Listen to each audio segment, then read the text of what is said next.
Namaskar, hello and welcome to Sunset TV. I am Namrata Singh and you are watching Question Hour. This show focuses on important questions raised by members in both houses of parliament concerning matters of national interest. In the Rajya Sabha, members from various parties posed questions related to 10 ministries and sought responses from the respective ministers. Similarly, in the Lok Sabha's Question Hour, members from diverse parties raised questions pertaining to 8 ministries and sought responses from the respective ministers. Now, let's take a look at some of the questions whose replies were tabled in both the houses. Rajya Sabha member Milind Murli Deora asked the Minister of Electronics and Information Technology whether government has considered setting up a platform known as the Indian Dataset Platform for the purposes of monetization of non-personal data. If so, the details regarding the various types of data that government is considering to monetize on such a platform and the details regarding the data protection standards set up to be implemented on such a platform. The ministry in its reply informed the House that the India AI Mission is a strategic initiative to establish a robust and inclusive AI ecosystem aligned with India's development goals. The mission aims to position India as a global leader in artificial intelligence by fostering innovation, enhancing domestic capabilities and ensuring the country's tech sovereignty. With this vision of developing a modern platform centered around the requirements of the AI innovation ecosystem, the India AI Datasets Platform has been launched in March 2025 under the India AI Mission.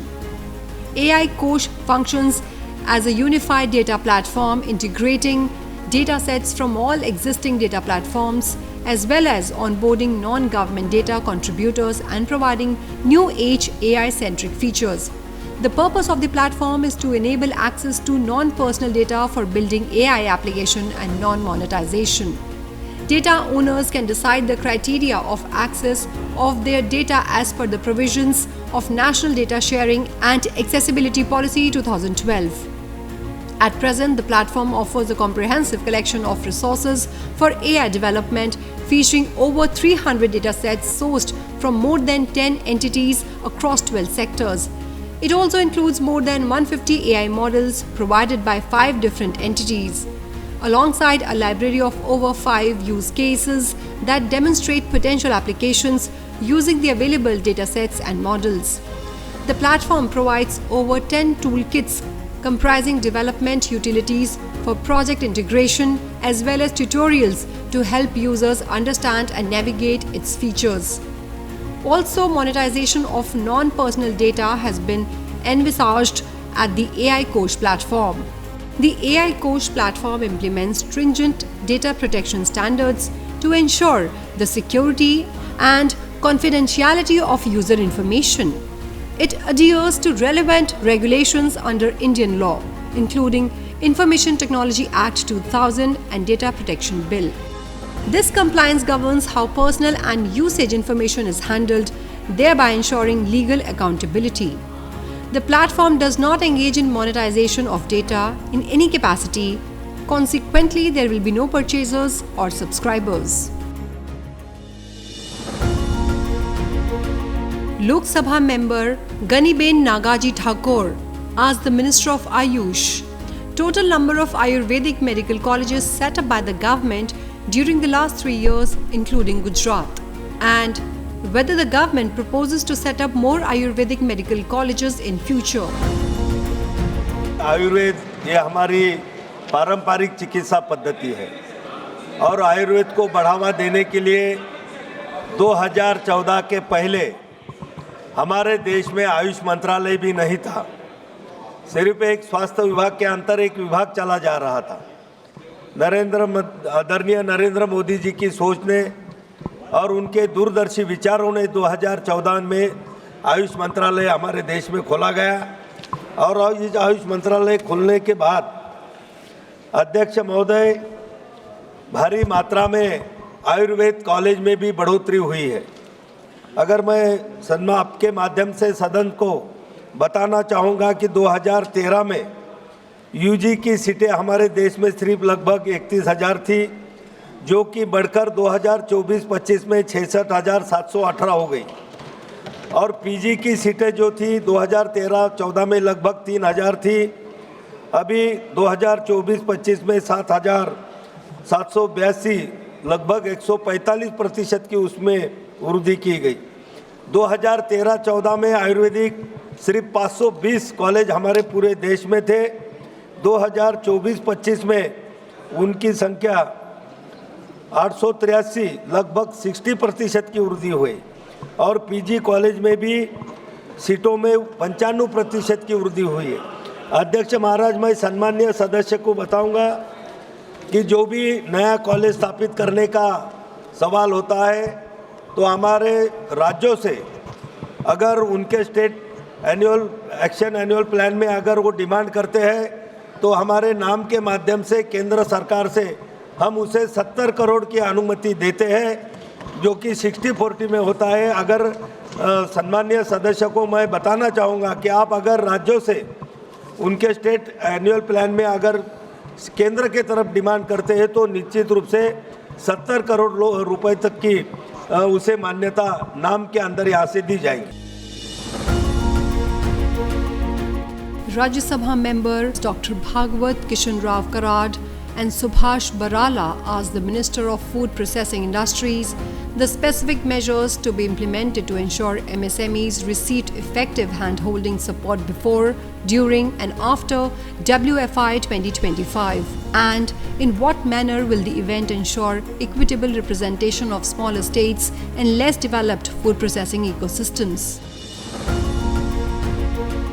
The ministry in its reply informed the House that the objective of the World Food India is to showcase the vast investment opportunities available for food processors, technology and equipment manufacturers and suppliers, logistic players, cold chain operators in manufacture and trading of food products. The mega event serves as the biggest congregation of senior government dignitaries, investors, business leaders of major global and domestic food companies and other relevant stakeholders. The event serves as a platform for all relevant stakeholders to explore opportunities and forge mutual collaborations. MSMEs are provided support to market their products through fairs and exhibitions, including World Food India. The maximum budgetary support is up to 1.5 lakh rupees for metro and A-class cities and around 80 lakh rupees for other cities for a maximum of 60 micro and small enterprises in a trade fair or exhibition. This budgetary support covers space charges as well as contingency expenses including travel, publicity and freight.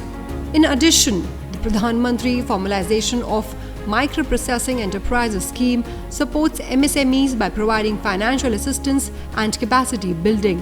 The ministry further informed the House that it works closely with Department of Development of Northeastern Region to facilitate the participation of Northeastern states, enabling them to highlight their distinct food processing potential. All states or union territories as well as relevant central government ministries or departments like are approached for their active participation while ensuring participation from across the country. Lok Sabha member Namdev Kirsan asked the Minister of Health and Family Welfare measures taken or proposed to be taken by the government to create awareness and to reduce the burden of chronic diseases in the country. As far as the non-communicable diseases are concerned, Bharat सरकार की जो ICMR की report है उसके अनुसार non communicable disease में 1990 में 37% incidents थे, वो 2016 में बढ़कर के 61.8% हो गए हैं। सीरियस कंसर्न ये है कि हमारी लाइफस्टाइल डिजीज़ेस बढ़ रही हैं और वो लाइफस्टाइल डिजीज़ेस हमारे खान पान एक्टिविटीज़ उन सब से जुड़ा हुआ है और ये हमको सबको कलेक्टिवली ही एड्रेस करने की आवश्यकता है। हम प्रिवेंशन, प्रमोटिव और उसके लिए एडवर्टीजमेंट्स का उपयोग करते हैं और वो उपयोग जो होता है वो ताकि ज़्यादा से ज़्यादा लोग कर सकें। लेकिन फिर भी मैं ये ज़रूर बताना चाहूँगा कि हमारे यहाँ आयुष्मान आरोग्य मंदिर हैं, AAM आयुष्मान आरोग्य मंदिर, इनकी संख्या है 1,75,000 और ये 1,75,000 आयुष्मान आरोग्य मंदिर में हम this is the first contact between the citizen and the health facility. इस कॉन्टैक्ट पॉइंट पर हमारी कोशिश है कि at the age of 30 everybody should be screened, उसकी स्क्रीनिंग होनी चाहिए ताकि हम पता लगा सकें कि ये हेल्दी लाइफस्टाइल से बाहर जा रहा है पेशेंट। तो at the age of 30 if it is detected we can advise him, we can counsel him so that he does not enter into that area. Other initiatives भी लिए गए हैं, ईट राइट मूवमेंट, आज से कुछ कम, इस तरीके के नॉन कम्युनिकेबल डिजीजेस को हम उसको जोड़ रहे हैं। एक मेरा निवेदन है आप सबसे, यहाँ सभी सदस्यों से, मैं सबके बारे में विचार भी रखता हूँ और इच्छा रखता हूँ कि सब स्वस्थ रहें। आप सबसे भी मेरा निवेदन है कि साल में एक बार अपना थॉरो मेडिकल चेकअप ज़रूर कराइए और हमारे स्वास्थ्य मंत्रालय इसके लिए तैयार बैठा है, आप इसका उपयोग करें। यहाँ बैठे लोगों में भी बड़ी संख्या में लोग ओवरवेट नहीं, खुद का मत कराए, अपनी जनता का कराओ। पहले ये तो अपनी जनता का तो जरूर कराएं, लेकिन खुद का भी करा लें। यहाँ बैठे लोग भी बहुत ओवरवेट हैं, तो तभी सेवा हो पाएगी। जब ये स्वस्थ रहेंगे तभी सेवा हो पाएगी। और भारत सरकार की जनता की चिंता स्वास्थ्य मंत्रालय पूरी कर रहा है। Rajya Sabha members Iranna Kadadi and Dr. Medha Vishram Kulkarni asked the Minister of Textiles the impact of global factors on the Indian textile industry, particularly in terms of exports, employment and production, and whether government has implemented any specific policies or programs to address these challenges and support the Indian textile industry, if so, the details thereof. The ministry in its reply informed the House that India is ranked among the top textile exporting countries in the world with a share of approximately 4% of global textiles and apparel exports. The export of textile and apparel including handicrafts has increased by approx 7% in April to December 2024 with respect to the same period of previous year. Major textile and apparel export destinations for India are USA, EU and UK, with around 53% share in total textile and apparel including handicraft exports in financial year 2023-24. The ministry further informed the House that schemes and initiatives have been designed in a manner that promotes the Indian textiles industry by way of supporting production, research and innovation, marketing, etc. Major schemes or initiatives include PM Mega Integrated Textile Regions and Apparel Park schemes to create a modern, integrated, world-class textile infrastructure. Production-linked incentive scheme focusing on MMF fabric, MMF apparel and technical textiles to boost large-scale manufacturing and enhancing competitiveness. National Technical Textiles Mission focusing on research, innovation and development, promotion and market development, Samarth, scheme for capacity building in textile sector with the objective providing demand-driven, placement-oriented skilling program. Silk Samagri 2 for comprehensive development of sericulture value chain. National Handloom Development Program for end-to-end support for handloom sector. National Handicrafts Development Program and Comprehensive Handicrafts Cluster Development Scheme for promotion of handicrafts. Rebate of state and central taxes and levy scheme for apparel or garments and made-ups has also been implemented to enhance competitiveness by adopting principle of zero-rated exports. Further, textiles products not covered under the RoSCTL scheme are covered under remissions of duties and taxes on exported products along with other products. In addition, government provides financial support to various export promotion councils and trade bodies under Market Access Initiative scheme to participate in trade fairs, exhibitions, buyer-seller meets, etc. at national and international forums.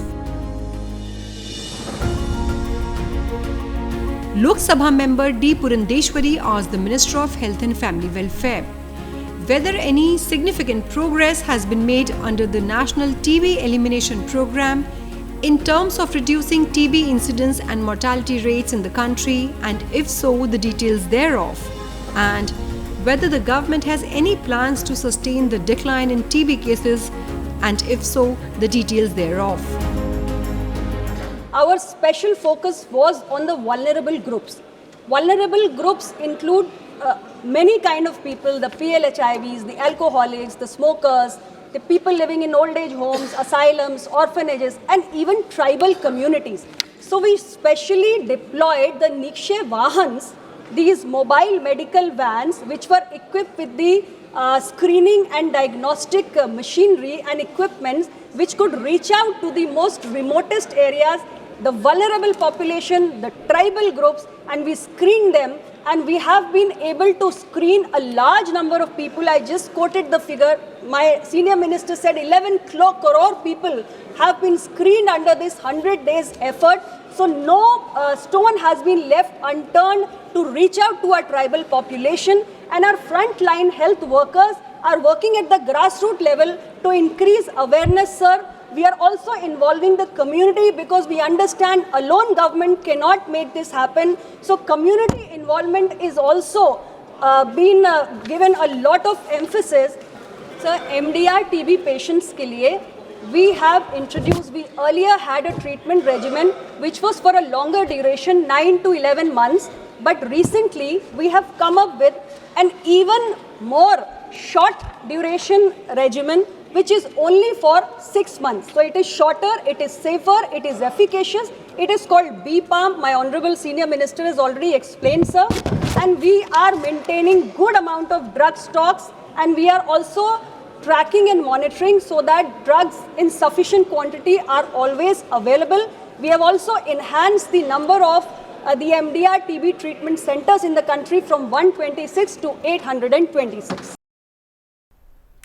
Well, that is all I have for you in this edition of Question Hour. Stay tuned and thank you for watching Sunset TV.